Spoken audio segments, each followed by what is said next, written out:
Are you a hair care professional and you have been frustrated with trying to help your clients with thinning hair, with bald spots, and scalp disorders? And no matter what type of products that you use, nothing seems to help, and you really want to be able to help your clients. Well, today we're going to talk about a hair loss that we see a lot in the salon. And we're going to learn about what causes it and what we can do to help our clients. Today, we are talking about postpartum hair loss. Um, I deal with a lot of clients who are in the child rearing years, and a lot of our clients they have children.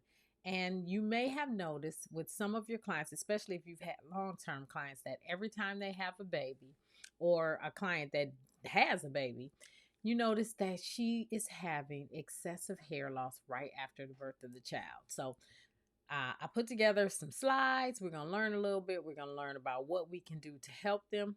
I'm going to talk about some natural treatments that we can use, how we can address it with our clients and make them feel more comfortable about what's going on with the postpartum hair loss. So, I have a lot of notes. I am going to switch screens and we are going to dive right into this lesson. Let me switch the screen.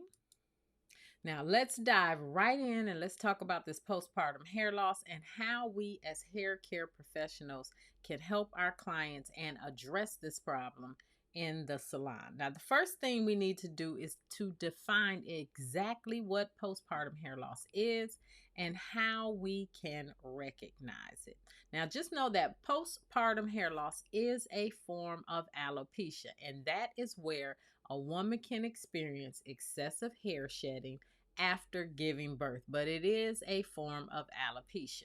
Now, it typically begins a few months after childbirth and it can continue for up to 1 year. That is in extreme cases, and very few women will experience it up to 1 year, but it can appear to be longer. And we're going to talk about that in just a moment, why it appears to be longer and how you can help her through this process. But just know that this problem will normally resolve itself after several months. I say several months because it's different for everybody. Some people, it'll start to resolve itself at about 6 months, 7 months. And some it takes all the way up to 12 months. And normally, if you go past the 12 months, there's usually something wrong. But let's talk about why this happens, okay? And why so many women suffer from this that do have a baby, give birth, and then they find that their hair is falling out. Now, during pregnancy, increased levels of estrogen prolong the growing phase. And so that results in less hair shedding and it often produces thicker, healthier hair. Now, I know a lot of clients, especially, who had a baby and still have some prenatal vitamins. They say, I'm going to take these vitamins because the vitamins made my hair grow. No, the vitamins was feeding the baby and kept the baby strong. What made their hair grow was that increased level of estrogen because their body is growing a life. The estrogen levels rise, and it's the estrogen levels that actually makes the hair grow. It's not the prenatal vitamins. The prenatal vitamins is for the baby. But I know, there's a lot of myth out there, and they think, if I keep on taking it, my hair is going to grow. And normally the problem is those who suffer from them is the fact that those estrogen levels aren't producing at a high level anymore. So if it's not producing at a high level anymore, guess what? After childbirth, the estrogen levels decrease and a larger number of the follicles enter into the resting phase. If you don't know what I'm talking about when I say the resting phase and you are a professional hairstylist, open up your cosmetology book and check out the hair growth stages, the anagen, telogen, and catagen phases of hair growth. Now, this means I just took a little side note, but this means that there is more hair that is ready to fall out and be replaced by new growth. But what happens is that new growth isn't there. The hair goes into that resting phase, the hair falls out, but there's no hair there to take its place because those estrogen levels have dropped. Now, as a result, many new mothers will notice a significant increase in hair shedding compared to during pregnancy and before pregnancy. So that's why it happens and it looks like so much hair. Now, you may want to know, why is this important to you as a hairstylist? Well, as a hairstylist, you are not just there to style their hair, but you are there to be the expert and to be their hair care professional, because they will go looking elsewhere if you aren't able to help them. So, the reason that this is important to you is because you need to be able to offer empathy and support to the clients. Recognizing and understanding postpartum hair loss will allow you, the professional, to offer empathy and support. Knowledge of postpartum hair loss will enable you as the professional to recommend the appropriate products and treatments, because if you don't do it, they're going to go looking elsewhere. They're going to be on Instagram, they're going to be on Facebook, they're going to be going to the beauty supplies and asking people who work at the beauty supply stores, who most of them are not professionals, on what to do, and they're getting wrong advice everywhere. So educate yourself on this. Educate yourself on not just types of hair loss, but scalp disorders and the things that we are going through in the 21st century with women and hair loss and scalp disorders. Okay, I'm gonna get off my soapbox. Let's keep going. Now, when you can offer scalp treatments to promote hair health, it's going to boost your client's confidence in your abilities as the professional. It's going to set you apart as the expert, and it's going to help you to increase your clientele, because guess what? You're going to get referrals like, my girl or my guy, they are just so good, and they actually care about your hair and they're into hair care. And then you can only do that by taking the time and get educated on some of these things. There we go. Now, let's talk about how we can, let me just tell you, before we dive into some natural scalp treatments, because I'm not just going to tell you about it, I'm going to actually give you some practical things that you can do in the salon to help your clients along. But before we do that, we need to learn how to recognize and discuss this problem with our clients. So let's talk about how to recognize. Now, postpartum hair loss typically starts around 2 to 5 months after childbirth. I forgot to put the little dash in the 5 there, and I just did starts around 2 months after childbirth. I was typing really fast. Sorry about that, but it is 2 to 5 months. That's typical. It often presents itself as a generalized shedding across the scalp rather than in localized patches. So, if it's small patches and they're the size of a dime or a quarter, that's usually alopecia areata.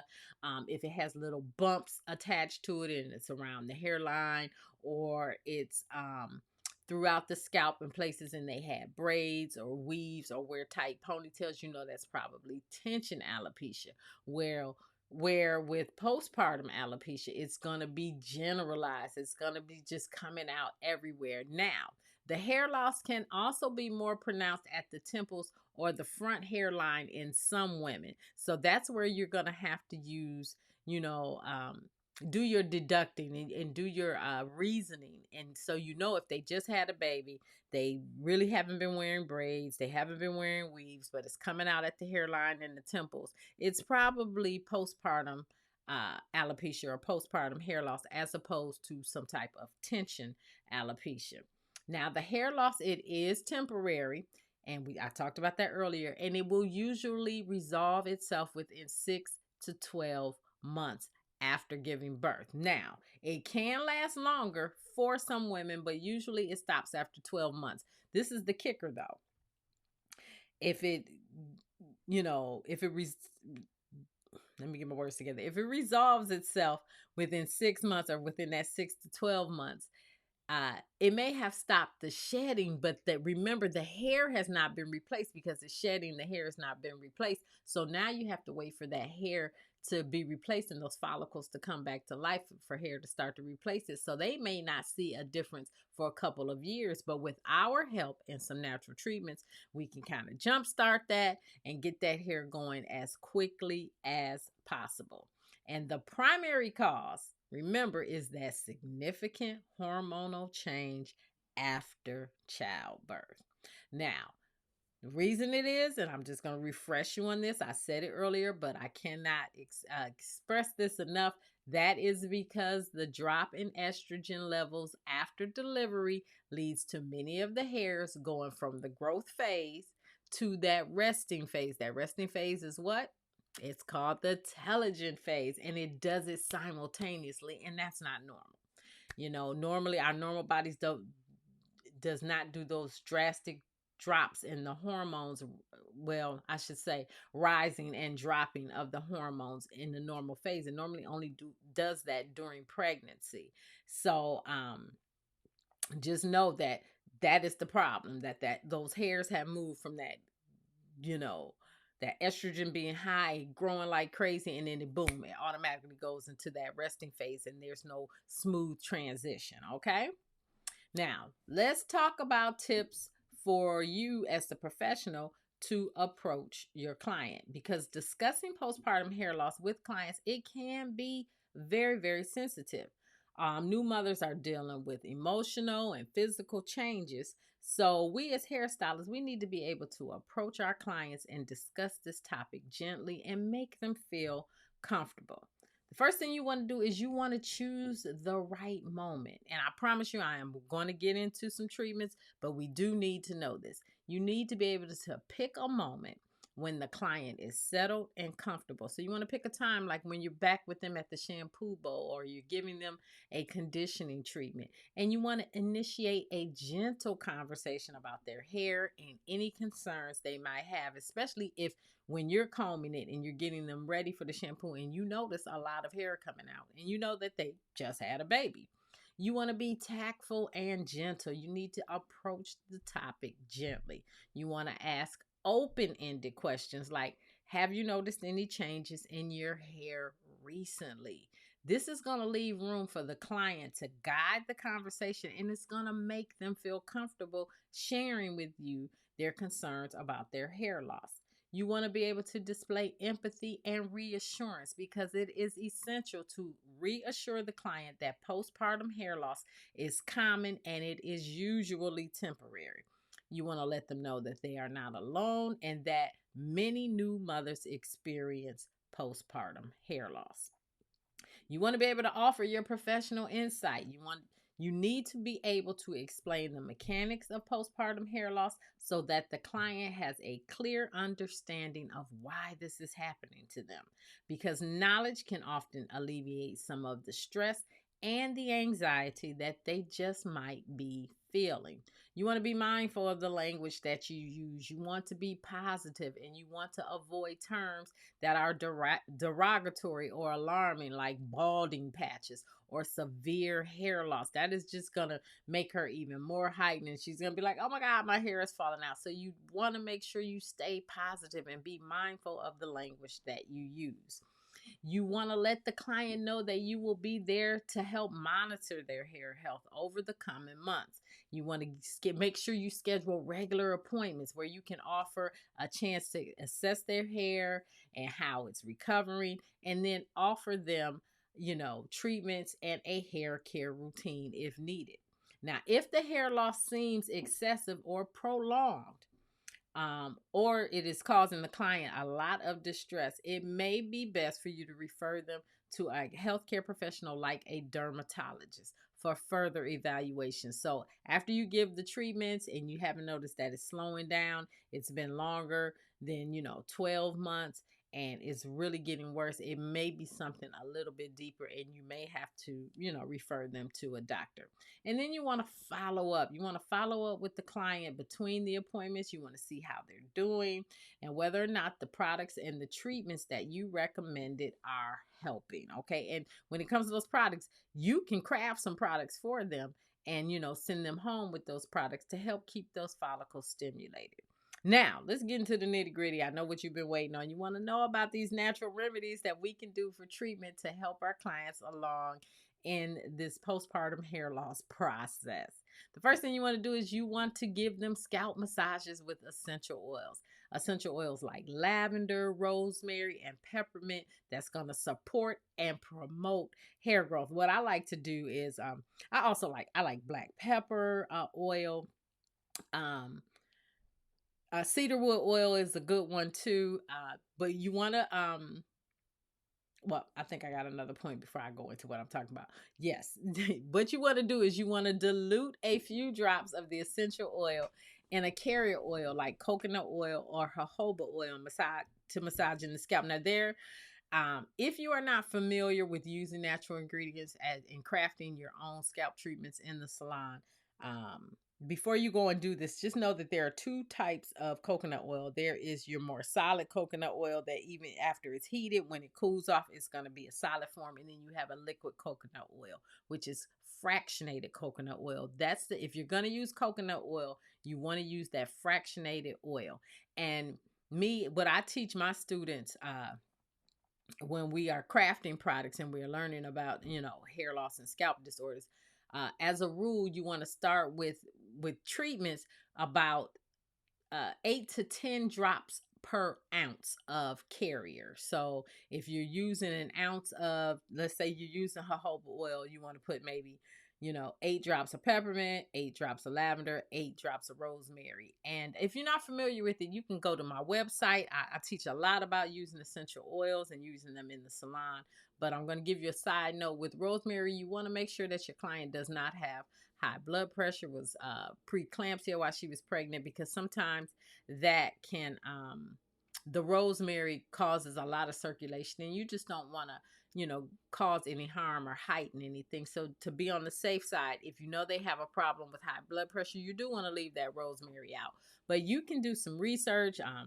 Like I said, I'll talk about that later, but you can definitely learn about all of these essential oils and how to use them in the salon for the scalp treatments. But I'm getting off. I'm going on tangent. Sorry, didn't mean to do that. I'm trying to cram everything in, and I know I can't teach you everything right now. But what I like to do is when I put that treatment on, I put it on dry before I shampoo them, and I like to use an oil. I put it to the scalp. I use cotton coil around the hairline. I put on a processing cap, and I like to put them under a medium to hot dryer for about 10 to 20 minutes, just to make sure that those essential oils really seep into that scalp. And because it's a hot oil, and sometimes you can even add aloe to it. I'm going to talk about the aloe in just a second. You want to shampoo that out. So this is nothing that you just rinse out and then style the hair. You do need to shampoo this out. You can use herbal infusions. I'm not going to go deep into how to make infusions right now, but rinsing the hair with herbal infusions made from ingredients like rosemary, nettle, or sage can help nourish the scalp and the hair follicles. Aloe vera. The natural enzymes in aloe vera may help soothe the scalp and promote hair growth. So what you want to do is you want to apply aloe vera liquid gel. And there's a difference. I'm not talking about aloe vera gel that you can get off the shelves at Walmart or your Target or your local drugstore. You want to use an aloe vera liquid gel that you can get from websites like Essential Wholesale or Bulk Apothecary, and you want to make your own aloe vera liquid gel. And you want to put it on for 20 minutes. And I do it just like I do with the hot oil. I put the cotton coil on, processing cap. You can throw some essential oils into the aloe vera, because that is a carrier as well, and really moisturize and nourish those follicles so we can get it out of that resting stage as quickly as possible. You can use a green tea rinse. Now, green tea is rich in antioxidants, and it can inhibit the hormone DHT. That stands for dihydrotestosterone, and that is a hormone that is linked to hair loss. What you can do is you can steep the green tea bags in boiling water. You can let it cool, and then you can rinse the scalp with the solution. I haven't used this technique that many times, but if you want to do that, I would say once it cools, put the green tea solution into a tent bottle, and while they're in the bowl, just make sure it gets put the tent bottle down to their scalp, and just get up in there and let it get all over their scalp, and then just let it sit for about 5 to 10 minutes, and then you can go on and shampoo that out. Now, let's talk about tips for your clients, because you don't want to be giving your clients these treatments and then you're just sending them home. You want to give them some advice on things that they can do at home and that they can do themselves to help the treatments that you're giving them to to complement it and to help speed the process along as quickly as possible. You want to encourage them to eat omega foods rich in omega-3 fatty acids. So consuming a rich diet in omega-3 fatty acids, which is found in fish, walnuts, and flax seeds, it can help support overall hair health.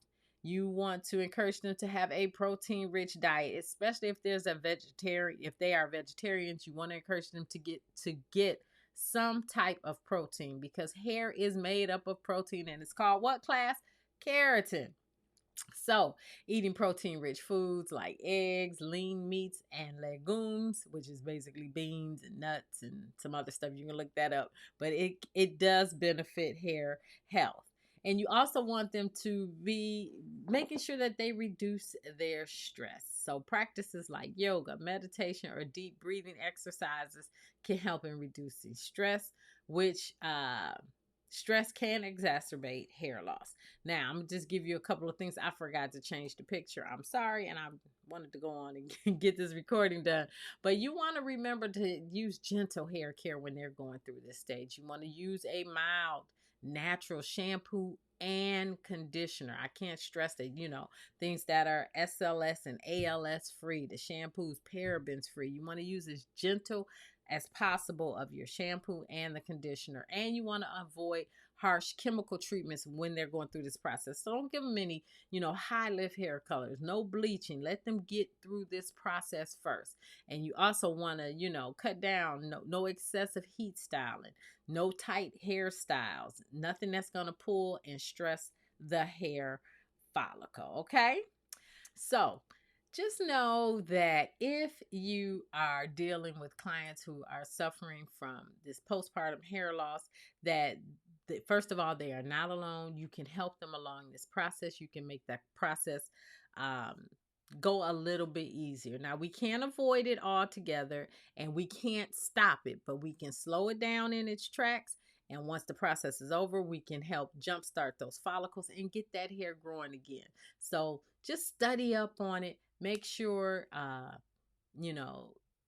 your clients know that you are there to support them, and be the professional, be the expert. So if you liked this video, and I hope you did, and I hope you learned a few things, and you are a hair care professional, check out some of my things I have below. I have a workshop that I'm coming up soon, and I'm going to be teaching you about the 3 biggest mistakes that hairstylists make when it pertains to hair loss and scalp disorders.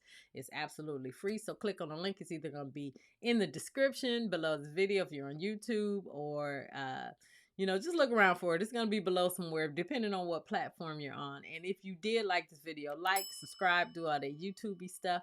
And I will be back at you probably next week with another video teaching hair care professionals on, things that we can do to help our clients along in the salon as it pertains to hair loss and scalp disorders. So on that note, that's all I got to say, and I will see you next time. Bye.